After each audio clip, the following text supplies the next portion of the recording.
Hello and welcome to Starting Points, where one thing leads to another. I am going to start by saying I apologize for the last video.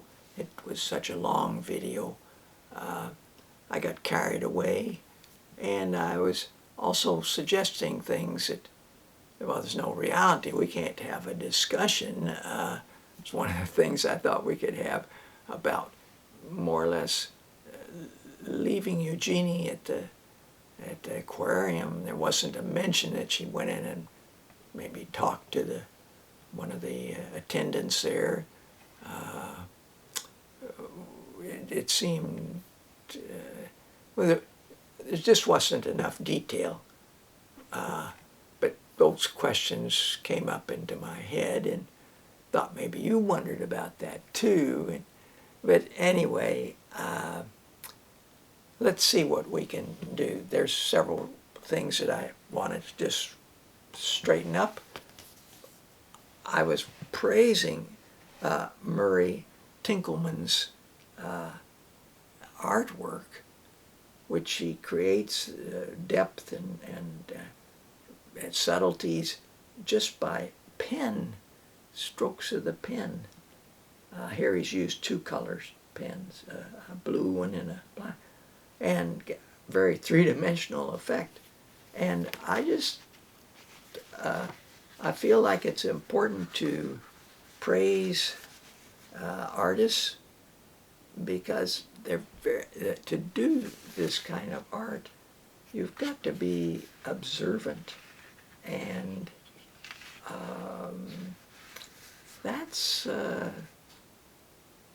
real skill, to slow down and observe carefully. And Eugenie does that. One of the things that helps her is taking notes. So she notices, she records, and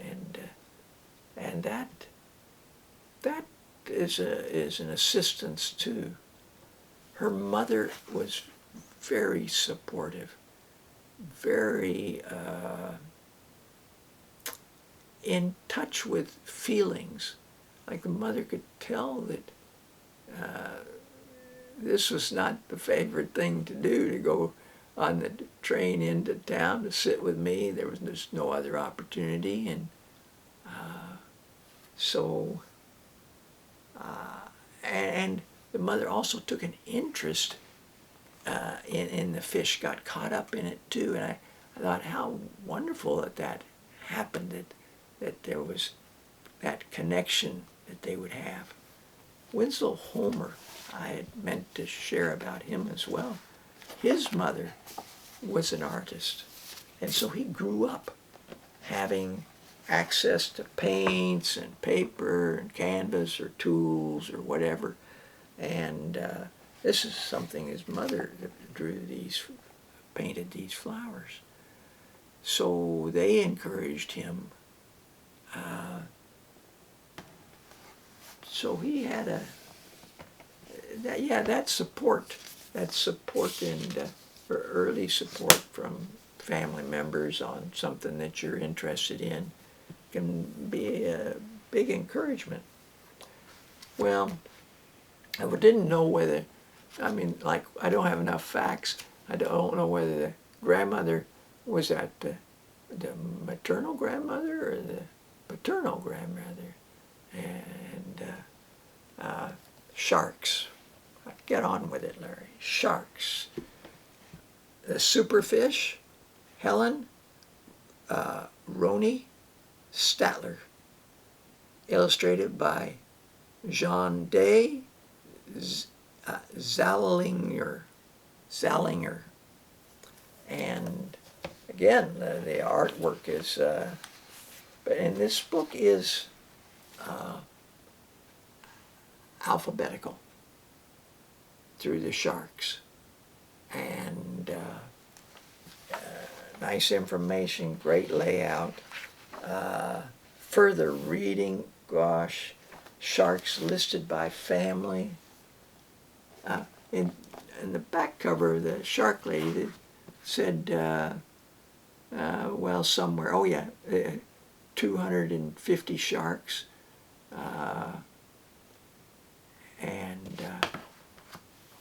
So there may be more species have been discovered since then. In fact, in this book, Around the Ocean in 80 Fish and Other Sea Life by Helen Scales, these sharks are mentioned.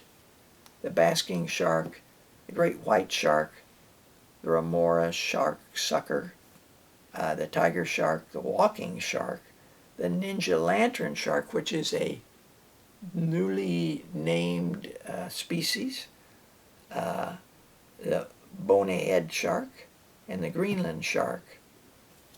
Then Cy Montgomery, who in aquariums were an important part in her life, and I'll share that in another video.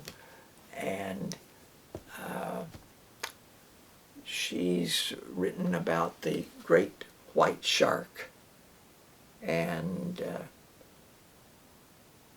so the people who are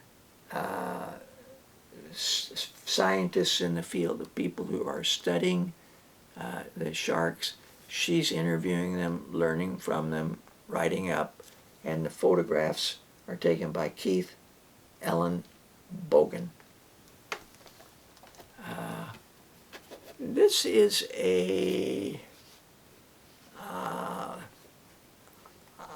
I think, autobiographical.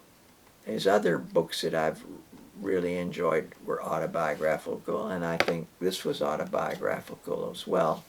Takes place in that area in the Pacific. Here's Tahiti, Society Islands, Cook Island, Fiji, Samoa, New Zealand, and this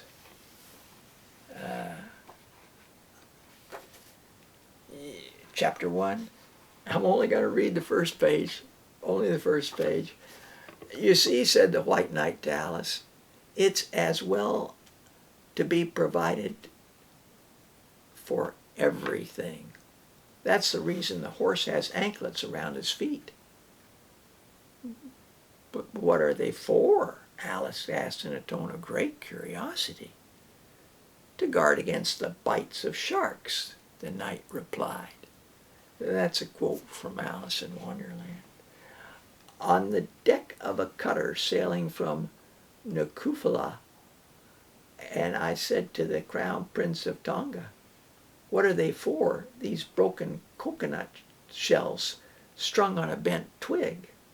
Oh, he said, those are garlands for the sharks.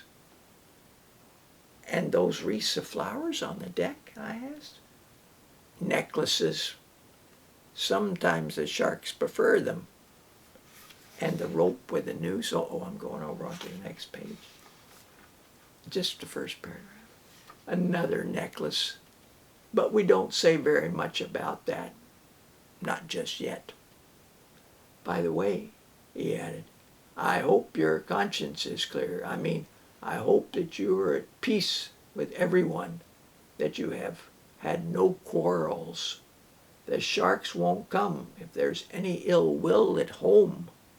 It is very important that our consciences should be clear.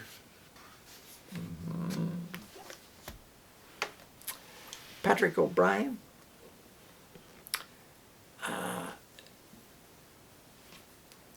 This book's called Treason's Harbor. I may come back to it at some other point and mention it as well. It's a fantastic story, fantastic dialogue. I just, you can have the historical, some of the facts, but filling in everything, filling in the conversation, making it ring real is, whoa, quite an art. Just like a painter would be, I suspect. And in this, they have a bell which when it goes into the water and you're under the bell, air gets trapped in there, and that air you can breathe. And if there's panels, you can look out and things and explore. So they have one of these with them, and they've had some encounters with sharks in the Red Sea. Highly recommend the book. And I would highly recommend Robert Gibbings, all his books. A lot of information there, and it's adventure. Well, thanks for joining me. Until next time, bye for now.